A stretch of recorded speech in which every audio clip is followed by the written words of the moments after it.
Le 1er février 1995, un homme de 27 ans devait prendre un vol de Londres vers les États-Unis d'Amérique avec son ami. Il n'a jamais pris ce vol et, au cours des 2 semaines suivantes, il a entrepris un voyage erratique et déroutant qui a laissé beaucoup de gens perplexes. Il a été aperçu à différents endroits à travers le Royaume-Uni et avait retiré une grosse somme d'argent avant de se rendre dans ces régions. Finalement, ces apparitions ont cessé.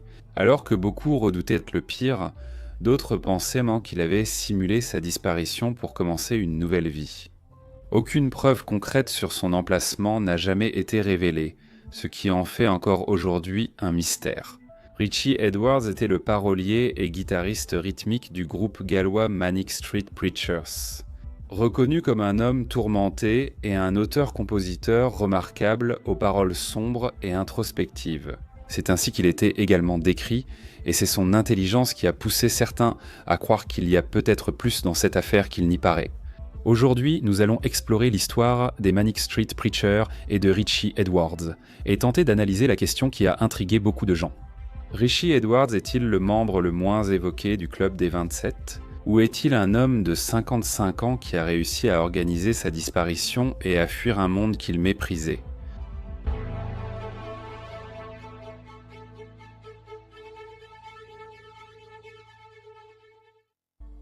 Les Manic Street Preachers se sont formés à Blackwood, au pays de Galles, dans les années 1980, une petite ville peu peuplée. Blackwood n'était pas considéré comme un centre créatif, surtout à l'époque. Pourtant, 4 adolescents, James Dean Bradfield, Nicky Wire, Sean Moore et Miles Woodward, également connus sous le nom de Flicker, ont décidé de former un groupe qu'ils ont d'abord appelé Betty Blue. Inspiré par Guns N' Roses, Aerosmith et The Clash, leur premier morceau reflétait clairement ces influences. Début 1988, Flicker a quitté le groupe, estimant qu'il abandonnait le punk pour un style plus rock alternatif. C'est également à cette époque que le groupe a changé de nom, passant de Betty Blue à ce que nous connaissons aujourd'hui, alors qu'ils étaient désormais un trio. Mais cela n'a pas duré. Après leur premier single, ils ont donné plusieurs concerts au pays de Galles. Et c'est là que Richie Edwards entre en jeu. Edwards avait fréquenté la même école que le reste du groupe. Et il ne se contentait pas de les conduire à leurs concerts et d'en revenir, il les aidait aussi pour leur design. Elle a aussi photographié et retouché la pochette de leur premier single. À l'été 1988, il a rejoint officiellement le groupe comme parolier et guitariste rythmique. Malgré son absence de talent musical, jusqu'à feindre de jouer de la guitare en concert, il était un auteur-compositeur très doué, presque naturellement. Richie étudiait l'histoire politique à l'université de Swansea à l'époque, un cursus dont il finirait par être diplômé, et il était aussi passionné de littérature. On savait qu'il avait lu les œuvres d'innombrables écrivains, poètes et philosophes, et il faisait souvent référence aux auteurs qu'il lisait dans les interviews qu'il donnait, ainsi que dans les chansons qu'il écrivait, avec toute la nuance et la complexité qu'il devait analyser. Le monde a influencé la musique des Manic Street Preachers, surtout avec les solos de batterie passionnés de Sean Moore, les voix puissantes et les riffs de James Bradfield, ainsi que la basse et l'écriture de Nicky Wire. Le groupe était une force, ce qui leur a valu d'être signé en 1990 par Damaged Goods Records. Ian Bollard du label les avait vus jouer au pub Horse and Groom à Londres en septembre 1989, et c'est là qu'il a décidé de signer le groupe pour un contrat d'un extended play. Le projet New Art Riot, composé de 4 titres, a été créé au studio Workshop, marquant le début d'un long processus. L'idée était que Nicky Wire et Richie Edwards écriraient d'abord les chansons, puis James Dean Bradfield et Sean Moore composeraient pour la musique. C'est ainsi qu'ils ont créé toute leur musique ensemble, et cela s'est avéré être une méthode efficace pour réaliser leur projet. Cet extended play a brillamment montré la capacité de Weir et Edwards à transmettre des messages politiques par leur musique. Le morceau titre en est un parfait exemple.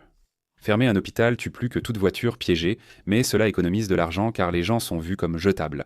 Vous ignorez les insurgés, mais vous adorez les trafiquants d'armes. Tout le monde a pris des drogues, parce que ça rend le gouvernement plus facile. Dès cet extended play, il était clair que les Manic Street Preachers n'avaient pas peur d'être politiques ou anti-establishment. Et grâce à la composition de Bradfield et Moore, ils ont su exprimer ces messages d'une manière accrocheuse et entraînante. Après leur extended play, le groupe a signé en 1991 avec le label indépendant Ebony Recordings. Et à cette époque, ils étaient également gérés par Philip Hall, une figure clé dans l'histoire du groupe. Philippe Hall croyait beaucoup en leur travail, et il a soutenu le groupe ainsi que leur musique. Le groupe a même vécu chez lui un moment au début des années 90. Chez Heavenly Recording, ils ont sorti 2 singles, Motown Junk et You Love Us. Grâce à ces singles et à leur extended play, le groupe avait assez de matériel pour partir en tournée dans tout le Royaume-Uni. C'est lors de cette tournée que les Manic Street Preachers, surtout Richie Edwards, ont accordé l'une des interviews les plus marquantes et troublantes des années 1990. Les Manic Street Preachers commençaient à se forger une réputation sulfureuse pour diverses raisons. En partie à cause de leurs concerts imprévisibles, en partie à cause de leur musique combative, mais surtout parce qu'ils étaient en réalité très critiques envers les autres groupes et la musique rock en général. Ils n'étaient pas seulement anti-establishment sur le plan politique, ils l'étaient aussi dans leur propre genre musical. D'autres groupes et des journalistes musicaux ont alors développé une aversion pour le groupe. Ils remettèrent en question leur authenticité et accusèrent parfois le groupe de chercher l'attention. L'une des publications qui parlait beaucoup du groupe était Enemy, en particulier Steve Lamacq, qui avait déjà critiqué le groupe par le passé. Il a ensuite écrit dans le Guardian « Nous avions commencé à nous disputer en public. Ils ont critiqué des groupes que j'aimais, alors j'ai répondu par des commentaires désobligeants sur eux dans une critique d'un autre groupe, Bleach. Tout cela était un peu mesquin, mais je suppose que ça devait être sérieux à l'époque. Sérieux était un bon mot pour décrire les problèmes qu'ils avaient entre. Le 15 mai 1991, la situation a atteint un point de rupture. Quand Steve Lamacq a été envoyé par Enemy pour couvrir un concert du groupe à Norwich, le spectacle était plutôt calme et peu fréquenté. Et en raison de leur répertoire limité, ils n'ont joué qu'environ 30 minutes avant de quitter la scène. En quittant la scène, certains fans ont crié « Punk sans plastique », une critique dont ils devaient être lassés. Ensuite, le groupe, surtout Richie, a discuté avec Steve Lamacq et c'était apparemment assez civilisé et poli. La base de la conversation était que Lamacq ne croyait pas forcément à l'image du groupe et pensait qu'il n'était pas authentique. Durant la conversation, il répétait à Richie « Je ne pense pas que vous soyez authentique ». Edwards a contesté, mais n'a pas convaincu Lamacq de leur authenticité. Après leur conversation, Richie l'a brièvement isolé pour lui montrer quelque chose. Il est difficile d'expliquer la suite avec délicatesse, mais je vais essayer. En gros, Richie s'est gravé les mots pour de vrai sur le bras avec une lame de rasoir. Ce processus a duré quelques minutes, Steve Lamacq observant Richie abasourdi. Finalement, une ambulance a été appelée et Richie emmené à l'hôpital après que plusieurs photos ayant été prises. Il a eu 18 points de suture et Steve Lamacq est revenu chez l'ennemi avec une histoire incroyable et une décision à prendre. Il était évident que Richie Edwards essayait de faire passer un message avec cet acte morbide. La question était désormais, Enemy devait-il publier ces photos ? Elles étaient très explicites et intenses. Publier ces contenus pouvait sembler irresponsable. Rien de tout cela n'a été pris en compte car 10 jours après l'incident, Enemy a publié sa dernière édition. Et en haut de la première page, ils ont montré le bras de Richie enveloppé de bandages, avec un texte à côté qui disait « Ils sont sérieux, mec ». Ils ont désormais consacré une page entière à l'incident, avec des photos de la scène, au lieu d'un simple article sur le groupe. Il a ensuite été révélé qu'un enregistrement audio des bureaux ennemis, où le personnel discutait de l'incident, avait fuité. Malgré quelques protestations contre la publication de ces photos, le personnel était globalement d'accord, tout en restant insultant envers Richie Edwards. Et c'est une photo épouvantable, et tout le monde court partout, bouleversé, choqué et excité. Eh bien, peut-être qu'ils vont s'entretuer et que tout cela finira ainsi. Bien sûr.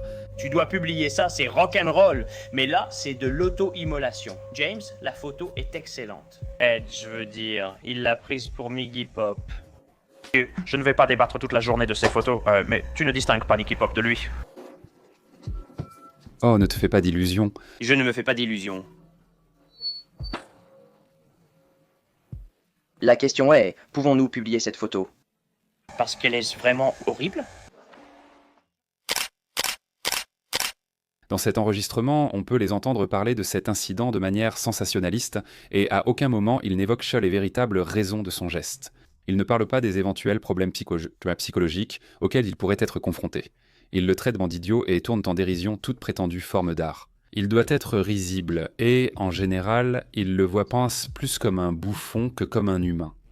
Pour être juste, au début des années 90, la santé mentale était perçue très différemment d'aujourd'hui. Le journalisme musical était un tout autre univers, et Richie Edwards lui-même cherchait évidemment à attirer l'attention avec cet acte. Mais de l'autre côté, c'était un jeune d'une vingtaine d'années tentant désespérément de se légitimer face à un journaliste qui ne le prenait pas au sérieux. Le personnel du magazine ne respectait pas la gravité de la situation. Pour connaître l'avis de New Musical Express sur ses efforts journalistiques cette semaine-là, il suffit de voir leur site, 56 pages d'articles sur le groupe, et très peu de mentions de cet incident. En fait, il est très difficile de trouver la transcription originale de l'article, et il semble que ce soit quelque chose que la publication aimerait oublier. Mais en 1991, juste après que cela se soit produit, c'était tout le contraire. Cette histoire était partout, et elle était presque nationale. Les Manic Street Preachers devenaient de plus en plus populaires grâce à leurs frasques et à leurs remarques controversées, et les médias en raffolaient jetant par-dessus le marché. Leur musique de l'époque était saluée par leurs fans, même si elle était parfois boudée par les critiques. L'apogée de leur notoriété indépendante les a conduits à signer chez Columbia Records à la fin de 1991. Ils ont aussitôt travaillé sur leur premier album, qui les a menés au succès et tout changé. Le groupe a sorti son premier album, Génération Terroriste, le 10 février 1992. L'album est entré directement à la 13e place du classement officiel britannique et a reçu des critiques favorables de la part des critiques. Le projet contenait 70 minutes de diatribes politiques et de luttes personnelles avec des critiques visant le capitalisme mondial, les banques étrangères, l'exploitation du tiers-monde et bien plus encore. C'était beaucoup à digérer, mais cela a trouvé un écho auprès des fans du groupe et a permis de gagner encore plus de soutien au passage. Ce nouveau succès signifiait que le groupe pouvait désormais se produire partout au Royaume-Uni et dans différentes régions d'Europe. Ils en ont clairement profité. Selon cette liste modulation de fréquences site répertoriant les performances de groupe, 1992 fut l'année la plus intense du groupe. Cela impliquait interviews, réunions, obligations, etc. C'est l'histoire classique d'un groupe de rock venant d'une petite ville qui atteint enfin le succès tant désiré, pour ensuite se rendre compte que ce n'est pas tout à fait ce qu'ils imaginaient.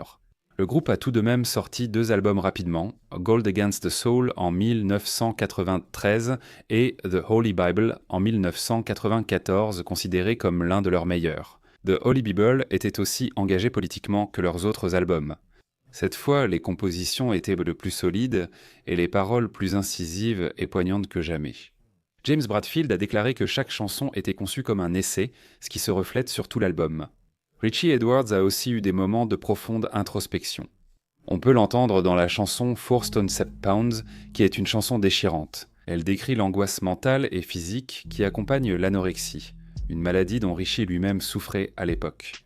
Bien que Edwards ait dit que cette chanson parlait d'un retraité dans ses derniers jours, le groupe, les critiques et les fans pouvaient en lire entre les lignes et voir qu'il appelait à l'aide. Joues creusées, désespoir, tombé à 38 kilos, je perds mon dernier foyer, ma 3e côte apparaît, 1 semaine plus tard, toute ma chair disparaît. Tant le film plastique sur l'os, je vais mieux. Ces paroles sont évidemment intenses, mais elles ne font qu'effleurer ce que Richie traversait réellement pendant l'enregistrement de cet album. Il buvait davantage, traversait de fortes dépressions et faisait de fréquents séjours à l'hôpital. Il a même créé la pochette de l'album pendant son hospitalisation. Il faut également noter que le manager du groupe, Philip Hall, que nous avons déjà mentionné, était décédé à ce moment-là et cela affectait beaucoup le groupe, surtout Richie. C'était une période difficile pour lui, comme on le voit dans ses interviews où il apparaît très déprimé. Il avait rarement quelque chose de positif à dire, et il était évident que son état d'esprit devenait de plus en plus sombre. Je veux dire, je pense que plus on vieillit, plus la vie devient misérable. C'est sûr. Je veux dire, les gens avec qui tu as grandi meurent, tu sais. Tes parents meurent, tes grands-parents meurent, le chien meurt. Ton énergie diminue. Il y a moins de livres à lire, il n'y a plus de livres à découvrir. Non, tu finis juste dans un désert aride, à essayer de trouver quelqu'un de nouveau, ce qui n'arrive jamais vraiment. L'entourage de Richie commençait, à juste titre, à craindre qu'il fasse quelque chose d'extrême. Cependant, il est important de noter que Richie lui-même en a effectivement parlé lors d'une interview, où il a dit « Pour le mot en S, cela ne m'a jamais effleuré l'esprit et je n'ai jamais songé à essayer. Je suis peut-être faible, mais je peux supporter la douleur car je suis plus fort que ça. » Ses amis ont aussi ressenti cela et ont dit que Richie était peut-être déprimé, mais qu'il ne l'avait pas envisagé sérieusement. Bien sûr, lorsque ton esprit est dans un état aussi déformé et négatif, n'importe quelle pensée peut surgir au hasard, y compris celle-là. 1 an après cette interview, une série d'événements a poussé beaucoup à penser qu'il avait changé d'avis. Cependant, d'autres personnes pensent qu'il y a plus dans cette histoire. Nous revoilà où tout a commencé. Le 1er février 1995, date de sortie de la Sainte Bible.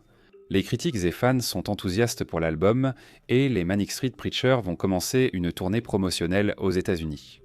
James Bradfield attend Richie à l'hôtel, mais il ne se présente jamais. La période précédant cela et les 2 semaines qui ont suivi sont très confuses et difficiles à expliquer, en raison des nombreux éléments qui entrent en jeu. Je vais essayer de résumer tout cela dans une chronologie assez complète. Le 21 décembre 1994 fut le dernier concert de Richie Edwards. Le concert s'est fini quand Richie a fracassé sa guitare sur scène, suivi par le groupe, clôturant le show dans le chaos. Le groupe en a parlé depuis et a déclaré qu'il y avait une certaine ambiance ce soir-là, Nicky Wire affirmant que le concert avait une impression de finalité. 15 janvier 1995. À ce stade, Richie avait rasé ses cheveux et agissait de façon erratique. Il a commencé à retirer 200 contres par jour à un distributeur automatique, ce qui était à l'époque le montant maximum autorisé. On ignore encore où est cet argent et ce qu'il en comptait faire, mais cela est devenu un sérieux signal d'alarme. Cela soulève alors de nombreuses questions. 23 janvier. Une semaine plus tard, Richie s'assoit pour sa dernière interview pour le magazine Music Life. L'une des dernières déclarations qu'il ait jamais faites a été « Les gens essaient de dire qu'ils sont forts, mais ce n'est pas vrai. Tout le monde est faible. » Plusieurs sources évoquent en le 31 janvier. La veille de sa disparition, Richie a offert à un ami un livre intitulé « Roman avec cocaïne ». Il lui a conseillé de lire le premier chapitre où l'auteur séjourne dans un asile psychiatrique avant de disparaître. Cela a de nouveau soulevé beaucoup de questions. Le 1er février, Richie quitte l'hôtel à 7h du matin. Il prend ses clés, passeport, portefeuille et quelques antidépresseurs, laisse sa valise à l'hôtel et conduit jusqu'à son appartement à Cardiff. Les jours suivants, Edwards aurait été vu à plusieurs endroits, dont Newport, à 20 km au nord-est de Cardiff. Il a été vu en ville, à la gare routière de Newport et, plus intéressant, au bureau local des passeports. À ce stade, il avait laissé son passeport d'origine dans son appartement et c'est là qu'il s'est resté après sa disparition à la gare routière. Apparemment, il est tombé sur un fan qui avait aussi un ami en commun avec Richie. Ils ont parlé d'elle et d'autres sujets jusqu'au départ de Richie. Le fan ignorait sa disparition signalée et n'y a pas prêté attention, sauf au comportement étrange de Richie. Le 7 février, un taxi transporte un passager qui serait Richie Edwards. Ce passager a eu un comportement étrange durant le trajet, parlant d'abord avec un accent cockney, puis retrouvant finalement son accent gallois. Il s'est allongé à l'arrière du taxi et a demandé au chauffeur le trajet le plus long. Ils ont traversé les vallées voisines et atteint la ville natale de Richie, Blackwood. Après quelques arrêts mal choisis, l'homme est descendu à l'aire de service Severn View et a payé la course de 68 livres sterling en espèces. Si cet homme était vraiment Richie Edwards, ce chauffeur de taxi serait sans doute la dernière personne à avoir parlé avec lui. Le 14 février, Richie reçoit une contravention de stationnement dans le même parking de l'aire de service. 3 jours plus tard, il est déclaré abandonné et une enquête débute pour le retrouver. La voiture a servi d'abri. Des photos récentes de la famille de Richie montraient clairement, vu son état, qu'il ne reviendrait pas. Richie n'a jamais été officiellement revu depuis. Et la théorie la plus répandue est, malheureusement, la plus déprimante. Le pont de Severn est à seulement 1 mile de cette station-service, et cette zone est un point chaud pour les personnes qui se suicident. En réalité, cette méthode où des gens laissent leur voiture sur ce parking et vont à pied jusqu'au pont s'est répétée plusieurs fois. De nombreuses questions subsistent. Pourquoi a-t-il été vu dans un bureau des passeports une semaine avant ? Pourquoi a-t-il retiré autant d'argent avant de disparaître ? Et pourquoi a-t-il laissé tant de choses derrière lui ? Cela pourrait être considéré comme des indices ou des signes. Ces questions sont légitimes, et en reliant tout, on réalise qu'il pourrait exister une autre version de cette nuit-là. Alors examinons les preuves et essayons de répondre à la question éternelle. Richie Edwards a-t-il mis en scène sa propre disparition ? Nous avons déjà évoqué l'argent, le bureau des passeports et ses semaines mouvementées au pays de Galles. Mais il y a eu beaucoup de nouvelles informations concernant cette théorie et cela est principalement dû à un livre en particulier. Ce livre s'intitulait Withdrawn Trace, à la recherche de la vérité sur Rishi Manik. Écrit par Sarah Roberts et Leon Noakes, ce livre est le premier du genre, rédigé avec la pleine coopération de la sœur de Rishi, Rachel Edwards. Non seulement ils ont de longues conversations avec ses amis les plus proches et les membres de sa famille, dont beaucoup pensent qu'il y a plus dans cette histoire. Ils ont aussi accès à de nombreux effets personnels, tels que journaux intimes, essais, lettres, devoirs et autres.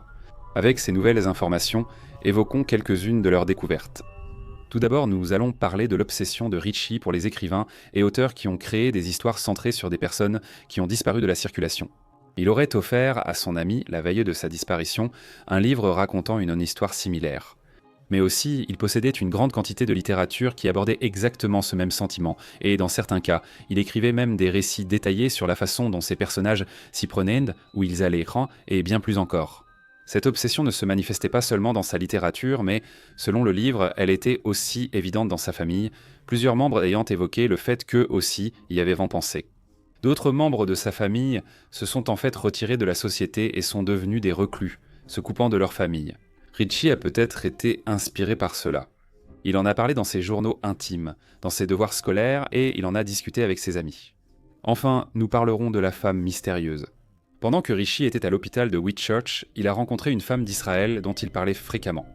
Ils auraient eu une relation amoureuse et, avant sa disparition, Rishi évoquait son envie d'aller en Israël. Il aurait été aperçu en Inde, aux îles Canaries et à Lanzarote, mais l'idée qu'il soit parti en Israël est de loin la plus répandue.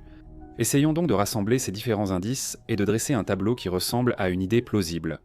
Ici, il s'agit de Rishi Edwards, un musicien à succès de 27 ans qui souffre de dépression. Fasciné par les auteurs qui cherchent à vivre loin du monde, il décide à son tour de partir et de commencer une nouvelle vie. Il retire 200 pour croire par jour durant 2 semaines, soit 2800 pour ce plan équivalent à environ 7000 livres actuels. Il a peut-être eu plus d'argent ailleurs et l'utilise pour obtenir un nouveau passeport au bureau de Newport. Il utilise soit une fausse pièce d'identité pour obtenir un passeport sous un autre nom, soit il conclut un accord pour en avoir un faux. Il possède désormais une nouvelle identité avec un nom différent, essentiel à son plan. Pour paraître parti pour de bon, il entreprend un étrange voyage de 2 semaines jusqu'à cette station-service. Au lieu de marcher 20 minutes jusqu'au pont, il prend plutôt un taxi de 37 minutes jusqu'à l'aéroport de Bristol. Il utilise son nouveau passeport pour prendre un vol vers Israël ou l'un des pays voisins. Il retrouve la mystérieuse femme qu'il avait rencontrée au Royaume-Uni, achète une maison en liquide et y vit encore aujourd'hui. Tout cela semble très optimiste et c'est peut-être un peu trop alambiqué. La théorie la plus populaire est peut-être juste, mais parfois il est normal de laisser son esprit vagabonder. Tout n'a pas besoin d'être aussi tranché. Et laisser une petite partie de la porte ouverte peut permettre à un peu de lumière d'entrer dans une pièce très sombre. Les Manic Street Preachers sont encore actifs. Après la disparition de Rishi, ils ont fait une pause puis sorti l'album Everything Must Go en 1996. L'album contenait des chansons écrites par Rishi. C'était leur plus grand projet alors. 2 ans plus tard, ils ont sorti This Is My Truth, Tell Me Yours, qui a été numéro 1 au Royaume-Uni à sa sortie. À ce stade, leur succès était assuré. Tournée complète, album en tête et forte diffusion radio. Le groupe était au sommet de sa puissance, mais sans Rishi, il manquait une certaine touche. La musique était toujours excellente, mais l'originalité et l'attitude d'Edwards restaient inimitables. Jusqu'à la fin des années 2000, le groupe déposait 25% de tout ce qu'il gagnait avec leur musique sur un compte bancaire. Au nom de Rishi. À ma connaissance, ce n'est pas pour sa famille, mais pour lui. Au cas où il reviendrait un jour, espérons-le, ce compte bancaire pourra alors faire un retrait.